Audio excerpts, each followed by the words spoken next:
Halo warga layar kosong, kali ini kita akan membahas sebuah film thriller asal Korea Selatan yang bercerita tentang seorang wanita yang hidupnya tiba-tiba berubah jadi penuh teror.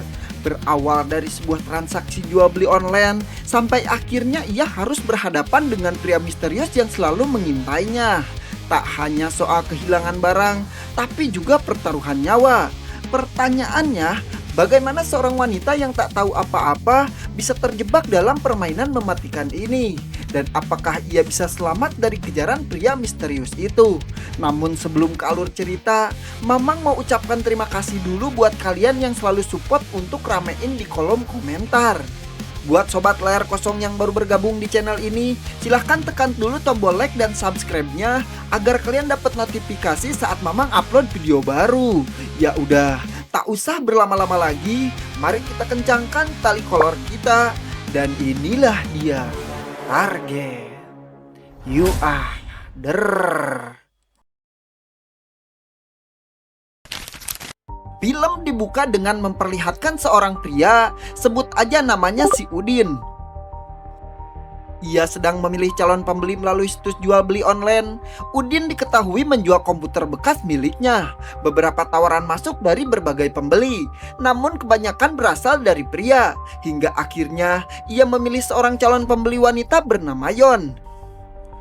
Tak ingin menunda, Udin segera menghubunginya. Ia meminta Yon untuk melakukan pertemuannya di kosannya malam nanti.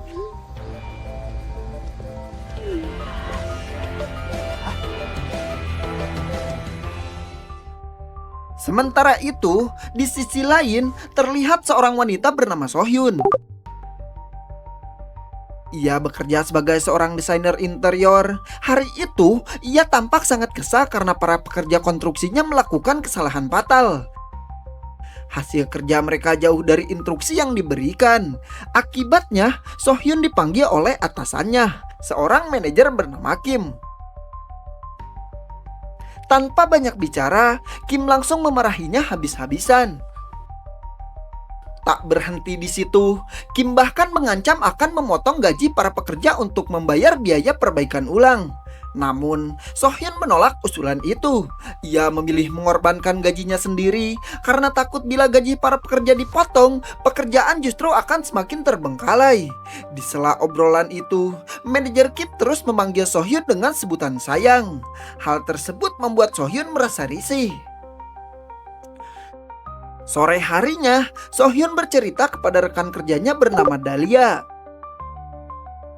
Ia menumpahkan keresahan tentang perlakuan manajer Kim. Namun, bukannya menenangkan, Dahlia justru menggoda Sohyun. Ia berkata bahwa kemungkinan besar manajer Kim memang menyukai dirinya. Selain itu, Sohyun juga mengeluhkan mesin cuci di rumah barunya yang rusak. Biaya perbaikannya pun sangat mahal. Mendengar keluhan itu, Dahlia menyarankan Sohyun membeli mesin cuci bekas dari situs jual beli online. Ia sendiri pernah membeli barang dari sana dan kondisinya masih sangat bagus. Di tengah percakapan, tiba-tiba telepon dari manajer Kim masuk. Kim menyuruh Sohyun segera kembali ke lokasi konstruksi untuk menyelesaikan pekerjaan. Di sisi lain, Udin bersiap menyambut calon pembelinya. Ia berdandan, menunggu dengan penuh semangat. Namun, sebuah pesan dari Yon masuk. Yon memberitahu bahwa ia tak bisa datang sendiri. Sebagai gantinya, saudaranya yang akan memeriksa komputer tersebut. Benar saja, seorang pria pun datang, mengaku sebagai saudara Yon. Namun, hal ini membuat Udin curiga. Ia takut pria itu hanya pura-pura untuk merampok barangnya. Diam-diam, Udin mengambil tongkat baseball untuk berjaga-jaga. Tapi yang terjadi berikutnya jauh lebih mengerikan. Saat menerima pembayaran dan hendak menghitung uangnya, tiba-tiba pria itu menusukkan pisau tepat ke perut Udin. Hingga akhirnya Udin tewas karena kehabisan darah. Pria misterius itu rupanya sudah terbiasa melakukan hal semacam ini. Dengan tenang, ia duduk sambil minum-minum, bahkan membuka pesan pribadi ponsel Udin. Di sana, ia menemukan percakapan tentang kencan buta yang pernah Udin ceritakan. Kembali pada Sohyun, Saat tengah bekerja, ia dikejutkan oleh seekor kecoa yang tiba-tiba muncul. Di saat bersamaan, manajer Kim datang membawa makanan untuknya. Kim yang tahu mesin cuci Sohyun sedang rusak, menawarkan diri untuk memperbaikinya. Namun Sohyun dengan tegas menolak. Sayangnya Kim terus memaksa. Untung saja Dahlia datang dan ia memberi kode halus kepada Sohyun agar tak perlu khawatir. Akhirnya, mereka bertiga pun pergi ke rumah Sohyun. Setibanya di sana, Kim mulai berpura-pura memperbaiki mesin cuci. Namun ternyata ia tak bisa sama sekali. Dengan alasan itu bukan keahliannya. Ia pun ketahuan berbohong. Dahlia yang jengkel akhirnya mengusir Kim dari rumah.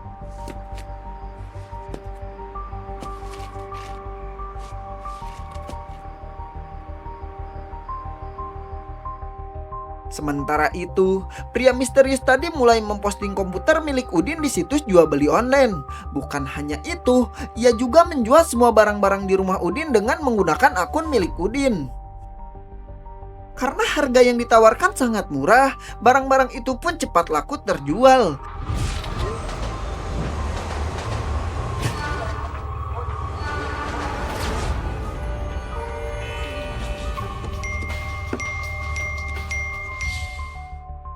Di sisi lain, Sohyun mengikuti saran Dahlia dan mulai mencari mesin cuci di situs tersebut.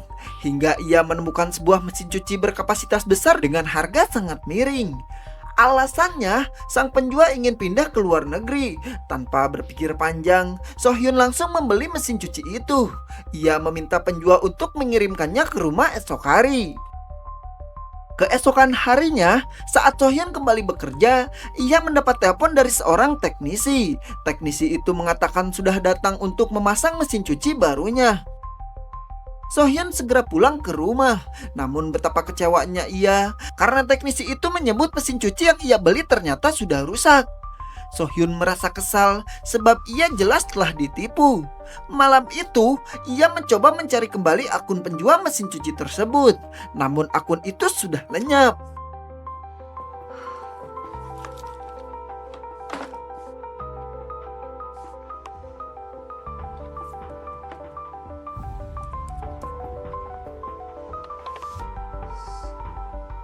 어디 간 거야? Keesokan paginya, Sohyun melaporkan kasus ini ke kantor polisi. Sayangnya, seorang detektif bernama Jo hanya memintanya bersabar. Ia menjelaskan bahwa penyelidikan kasus seperti ini memakan waktu yang lama. Apalagi polisi sedang sibuk menangani kasus lain. Hal itu membuat Sohyun semakin kecewa. 수고하세요.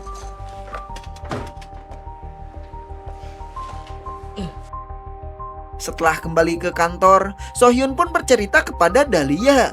Ia mengatakan bahwa dirinya telah ditipu oleh penjual dari situs yang Dahlia sarankan. Mendengar itu, Dahlia mengaku bahwa ia juga pernah tertipu di situs tersebut. Namun pengakuan itu datang terlalu lambat bagi Sohyun. Sore harinya, Sohyun memutuskan pergi ke toko mesin cuci. Ia membeli mesin cuci baru dengan cara dicicil. Sayangnya, pihak toko tidak bisa mengirimkan mesin cuci pada hari yang sama. Mereka butuh waktu 5 hari untuk mengantarkannya. Dengan pakaian kotor yang sudah menumpuk, serta stok pakaian dalam yang habis, Sohyun akhirnya memutuskan pergi ke tempat laundry untuk mencuci bajunya. Dalam perjalanan pulang dari tempat laundry yang jaraknya cukup jauh dari rumah, Sohyun mengalami kejadian sial. Kantong plastik yang ia bawa tiba-tiba robek, tak mampu menahan beban cucian yang begitu berat. Akibatnya, pakaian serta barang-barang lain yang ia bawa berserakan di jalan. Tibanya di rumah, dengan rasa kesal yang memuncak, Sohyun kembali mencari akun penipu di situs jual beli. Kali ini, ia berhasil menemukannya. Tanpa ragu, Sohyun menuliskan ulasan negatif di setiap postingan penjual itu. Ia menandai bahwa akun tersebut adalah milik seorang penipu. Namun, tindakan itu justru mengundang perhatian si penipu. Pria misterius yang sebelumnya telah membunuh Udin langsung memperingatkan Sohyun. Meski begitu, dengan amarah yang sudah membara, Sohyun menegaskan bahwa dirinya telah melaporkannya ke polisi. Ucapan itu membuat si pria misterius merasa terancam. Ia pun segera mencari identitas Sohyun, bahkan meretas ponsel pribadinya. Sejak itu, kehidupan penuh teror mulai menghantui Sohyun. Keesokan harinya, Sohyun menerima panggilan telepon dari orang-orang yang tak dikenal. Mereka menanyakan tentang mesin cuci yang katanya dijual oleh Sohyun. Sohyun tentu saja kaget, sebab ia sama sekali tidak pernah memposting barang apapun. Tidak berhenti di situ, ketika ia pulang ke rumah, tiba-tiba banyak pengantar makanan datang silih berganti. Padahal ia sama sekali tak pernah memesan makanan tersebut. Merasa semakin diteror, Sohyun akhirnya menempelkan catatan di depan pintu apartemen. Ia menuliskan bahwa dirinya tak pernah memesan apapun, dan itu hanyalah ulah orang iseng. Setelah itu, Sohyun kembali mendatangi kantor polisi. Ia meyakini bahwa teror yang dialaminya pasti dilakukan oleh orang yang sama, yaitu penipu yang sebelumnya menjebaknya. Namun karena kasus penipuan dan teror dianggap berbeda, Detektif Na menegaskan bahwa penyelidikan harus dilakukan secara terpisah. Ia meminta Sohyun untuk tetap bersabar. Singkat cerita, Detektif Jo mulai melakukan penyelidikan. Ia mendatangi alamat kos Udin dan meminta bantuan ibu kos untuk menghubungi Udin. Sayangnya, nomor telepon Udin tak bisa dihubungi. Detektif Jo kemudian meminta rekannya, yaitu Detektif Na, untuk melacak nomor serta aktivitas terakhir Udin. Detektif Jo pun datang dan memeriksa rekaman CCTV apartemen. Sayangnya, tidak ada rekaman jelas yang bisa dijadikan bukti. Namun, tak lama kemudian, seorang pengantar makanan kembali datang ke apartemen Sohyun. Melihat itu, Detektif Jo akhirnya percaya pada laporan Sohyun. Ia pun berjanji akan membuka kasus ini dan menyarankan Sohyun untuk sementara mengganti nomor teleponnya. Keesokan pagi, ketika Sohyun hendak berangkat kerja, ia dikejutkan oleh kehadiran seorang di depan pintu apartemennya. Orang itu mengaku ditugaskan oleh pemilik apartemen untuk memasang CCTV. Namun, bentuk CCTV itu justru terlihat seperti sprinkler atau alat pendeteksi kebakaran. Saat ditanya, pria itu bersikeras bahwa itu permintaan pemilik apartemen, lalu memberikan kartu namanya jika Sohyun membutuhkan jasanya nanti. Saat berada di tempat kerja, Sohyun menerima pesan dari ibunya. Pesan itu meminta agar Sohyun mentransfer sejumlah uang. Awalnya, Sohyun hampir percaya dan hendak langsung mengirim uang. Namun untung saja ia memutuskan untuk mengetes kebenarannya. Benar saja, ternyata pesan itu bukan dari ibunya, melainkan ulah si penipu. Malam harinya, ketika Sohyun hendak tidur, pintu apartemennya tiba-tiba terbuka. Seorang pria asing masuk dan mengatakan bahwa ia disuruh oleh pacar Sohyun untuk menemaninya. Mendengar hal itu, Sohyun benar-benar ketakutan. Ia segera menghubungi polisi.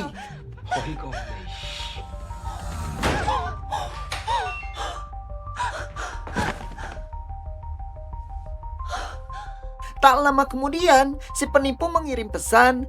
Ia mengatakan akan berhenti meneror jika Sohyun mau mengirimkan uang sebesar 5 juta won dalam waktu 5 menit. Sohyun tampak ragu untuk menuruti permintaan itu. Waktu pun habis tanpa ia melakukan transfer.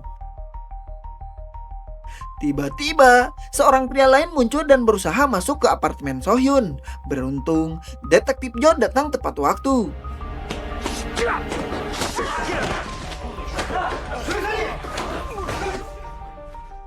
Ia berhasil melumpuhkan pria itu dan membawanya ke kantor polisi untuk diinterogasi.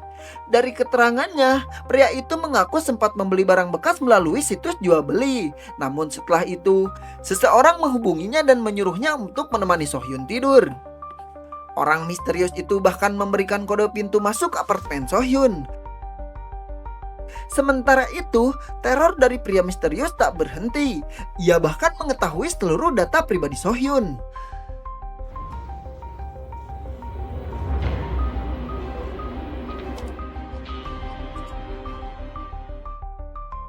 Keesokan harinya, Sohyun kembali mendatangi kantor polisi.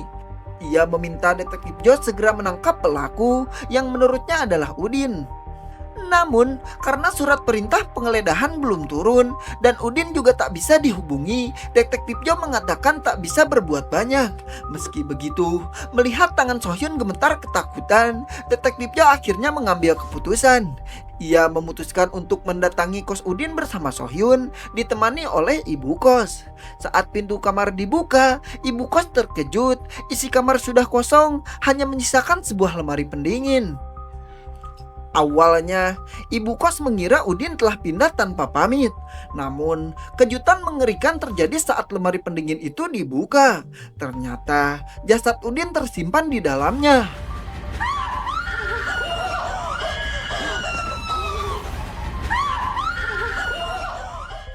Fakta itu membuat detektif Jo yakin bahwa pelaku pembunuhan Udin dan teror kepada Sohyun adalah orang yang sama. Penyelidikan terus berlanjut, sampai akhirnya detektif Jo bertemu dengan seorang wanita lain yang bercerita bahwa dirinya juga pernah diteror.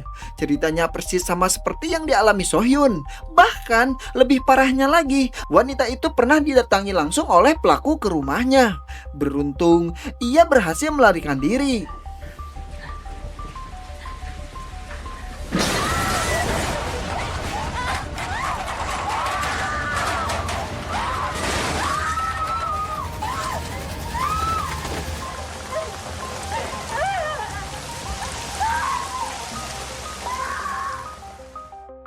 Keesokan harinya, Sohyun berangkat kerja seperti biasa. Sementara polisi yang ditugaskan bekerja di sekitar apartemen juga meninggalkan posnya.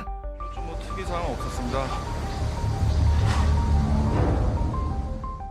Namun sore itu, ketika Sohyun baru saja masuk ke apartemen, pintunya tiba-tiba diganjal seseorang. Orang itu ternyata adalah manajer Kim.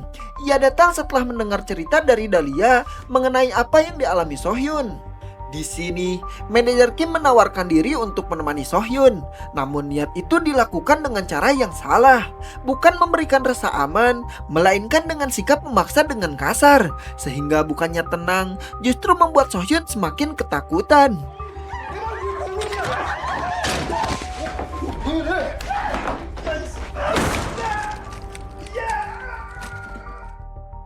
Tak berhenti sampai di situ, rasa cemas Sohyun semakin menjadi saat ia kembali masuk ke dalam apartemennya. Sohyun merasakan ada orang asing sebelumnya sempat masuk, menggunakan ruangannya untuk makan, bahkan mandi di sana. Dan yang lebih mengejutkan, Sohyun melihat dengan mata kepalanya sendiri, komputernya telah diretas dan dikendalikan sepenuhnya dari jarak jauh.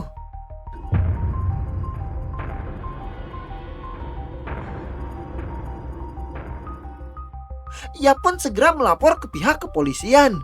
Detektif Jo bersama rekannya datang untuk melakukan penyelidikan. Namun lagi-lagi upaya itu berakhir buntu. 양수현 씨,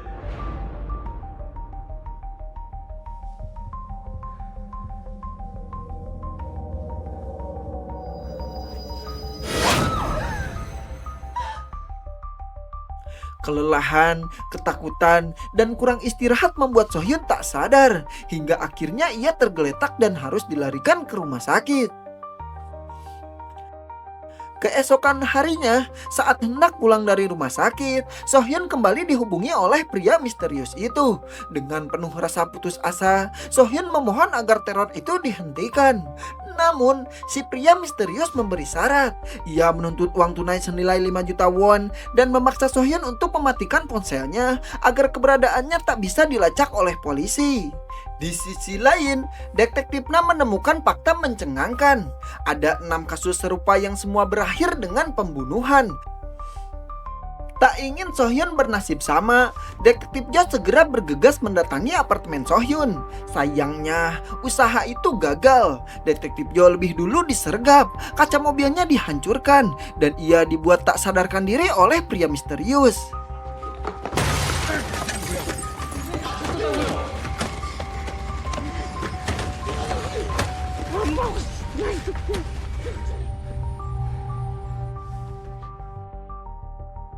Sementara itu, detektif Na berhasil menemukan petunjuk penting. Ternyata, pelaku sebenarnya selalu berada di sekitar apartemen Sohyun. Namun karena wajah aslinya tak pernah terlihat, tak seorang pun bisa mengenalinya. Di waktu yang sama, pria misterius itu mencoba masuk ke apartemen Sohyun. Namun, ia berhadapan dengan manajer Kim yang sejak tadi menunggu di sana. Tanpa banyak bicara, perdebatan berubah menjadi tragedi. Manajer Kim ditusuk berkali-kali hingga ia innalillahi.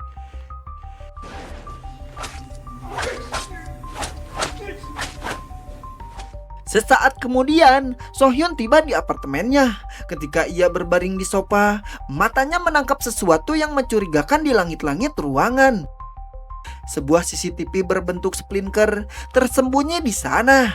Dan di sudut ruangan, Sohyun mendapati pemandangan yang lebih mengerikan. Manajer Kim sudah tergeletak tak bernyawa.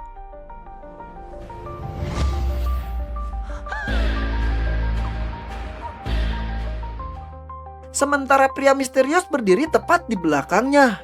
Dengan cepat, Sohyun mencoba melarikan diri, namun usahanya sia-sia. Ia ditangkap, dibius, dan dibuat tak sadarkan diri. Di luar apartemen, detektif Na menemukan detektif Jo yang terbaring lemah, lalu segera membangunkannya. Keduanya lalu bergegas menuju apartemen Sohyun. Sayangnya, mereka terlambat. Pria misterius sudah membawa Sohyun dengan mobilnya.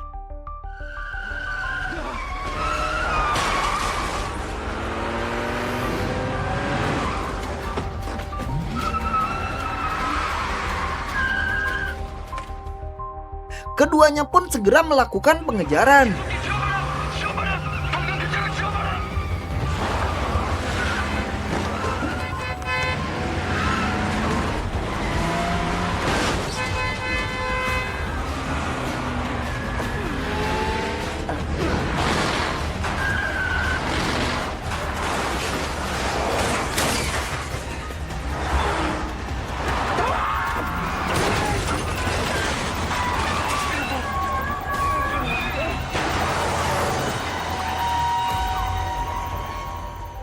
Namun, di sebuah perempatan, mobil mereka justru ditabrak truk dari samping hingga terbalik.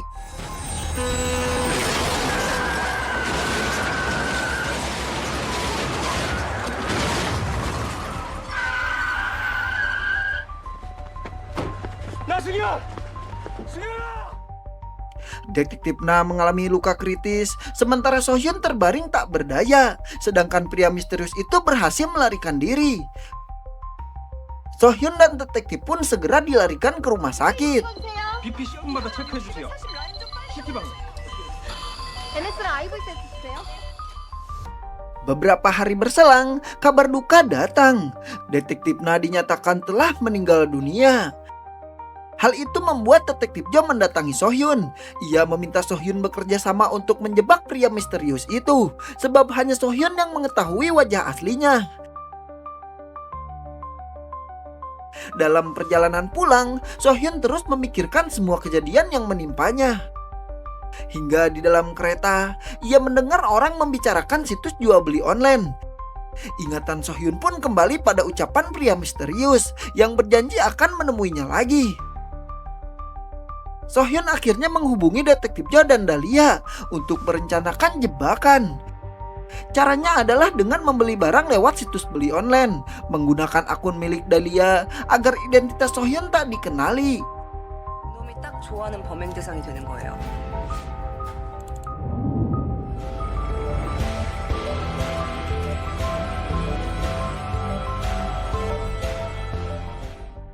Setelah beberapa kali COD, Sohyun akhirnya berhasil bertemu dengan pria misterius itu. Awalnya pria tersebut tidak menyadari bahwa ia sedang berhadapan dengan Sohyun. Ketika ia hendak menunjukkan barang dagangannya, Sohyun berpura-pura mengecek barang tersebut. Ia lalu mengajak ke rumah, sementara pria misterius itu menunggu di luar. Sohyun pun masuk, lalu diam-diam menghubungi detektif Jo dan memberitahu lokasinya. Namun tiba-tiba saat hendak mengintip, Sohyun langsung dibius dan pingsan.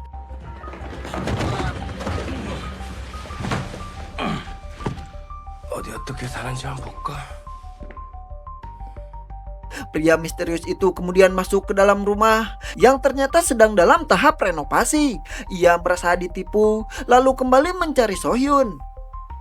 Namun, Sohyun sudah menghilang dan bersembunyi di suatu tempat. Ternyata ia berhasil lolos karena sebelumnya telah menyumbat hidungnya dengan tisu dan berpura-pura pingsan saat dibius. Pria misterius itu terus mencarinya di setiap ruangan hingga akhirnya ia menemukan Sohyun dan hendak membunuhnya.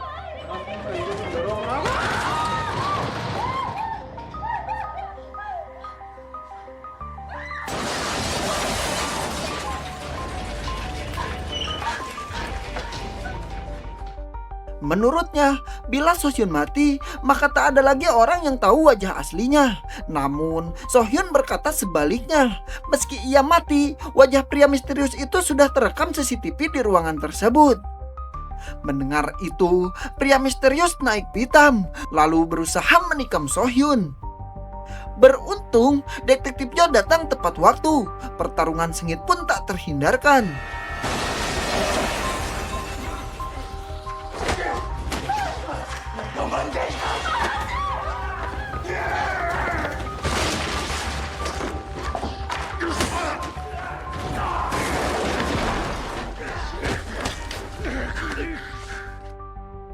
Saat detektif Jo terpojok, Sohyun menembakkan paku ke tubuh pria misterius, membuatnya terhenti sejenak. Namun ia justru beralih menyerang Sohyun. Di detik terakhir, detektif Jo mendorong tubuh pria misterius itu hingga jatuh keluar dari jendela dan menghantam keras di atas mobil. Setelah melalui berbagai teror mencekam, akhirnya kehidupan Sohyun kembali normal. Pengalaman paling mengerikan dalam hidupnya pun berakhir. Dan film pun tamat.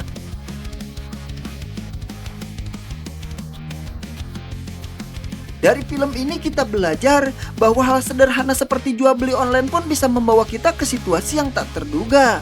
Terima kasih sudah menemani Mamang sampai di akhir cerita. Kalau menurut kalian, bagaimana seharusnya akhir dari film ini? Apakah Sohyun itu benar-benar bisa tenang setelah semua teror berakhir? Atau justru bayangannya akan terus menghantui seumur hidupnya? Tulis pendapat kalian di kolom komentar, karena Mamang sangat penasaran dengan versi kalian. Dan jangan lupa tekan tombol like kalau kalian suka dengan alur cerita ini. Dan subscribe agar tidak ketinggalan pembahasan film menarik lainnya. Serta bagikan video ini ke teman-teman kalian, biar mereka juga ikut terbuai dalam cerita menegangkan ini. Ya udah, kalau begitu Mamang pamit. Sampai bertemu di alur cerita berikutnya. Bye-bye. Siapkan dirimu, kencangkan tali kolormu. Mari kita melaju dengan semangat menggebu ke Firna.